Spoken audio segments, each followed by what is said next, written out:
your workshop would include training in the development of Android applications. Android powers hundreds of millions of devices in more than 190 countries.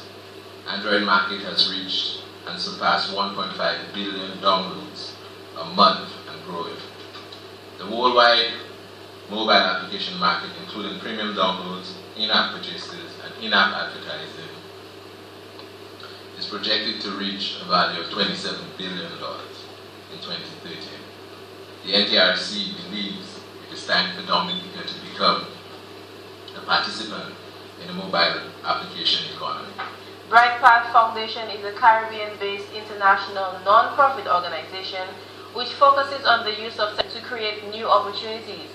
Founder Benville Wooding described the workshop as very important, bearing in mind the increasing number of Caribbean nationals who utilize mobile technology. We have to create local apps, and that doesn't happen by chance. It happens when a serious, significant, deliberate investment is made in developing that capacity. Not just the capacity to build the apps, but the capacity to understand how those apps are used to address real local challenges, and more importantly, to create real global opportunities. And that's what I'm hoping we'll be able to accomplish this week. Not just what are the technical skills that you need to build mobile apps, but what's the perspective, the mentality, the understanding that must attend that. Because if you came with a desire and an interest in simply writing mobile apps, you're going to confront an environment that is sometimes resistant to that interest that you have.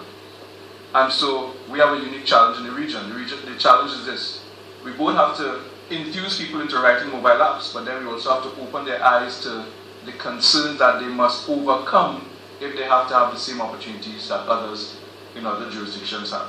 Honorable Kelva Daru is Parliamentary Secretary in the Office of the Prime Minister with responsibility for ICT.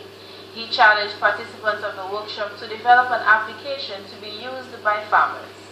These mobile apps should be able to assist farmers, landowners, and animal owners to work faster and more accurately in the field, thereby increasing productivity and profitability.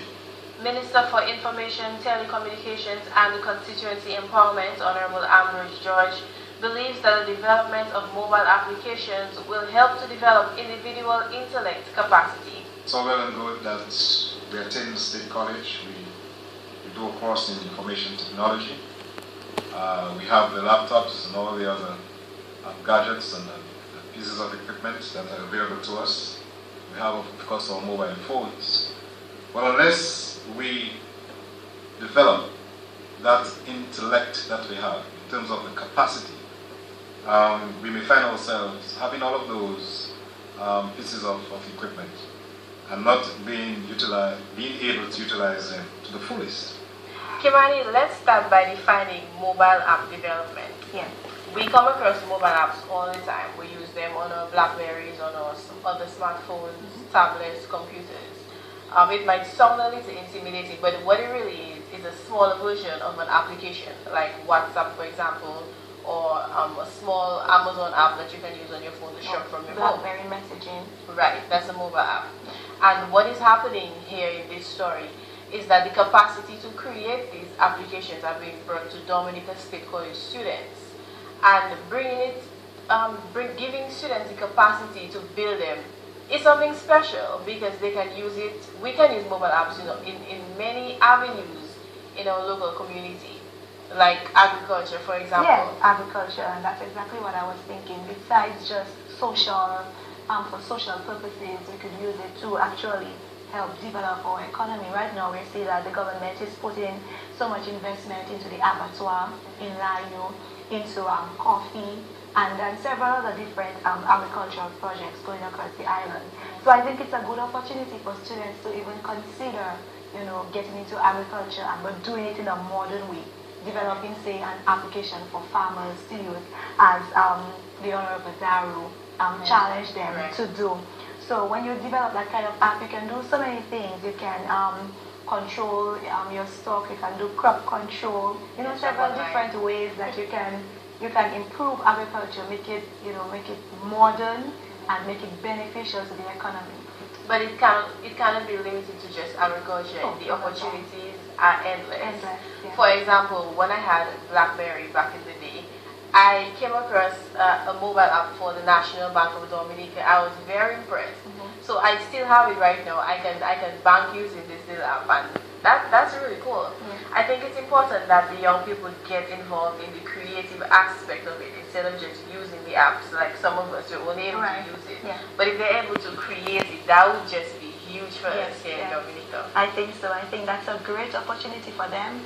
And one thing I must point out is there are several apps for social, like to be social.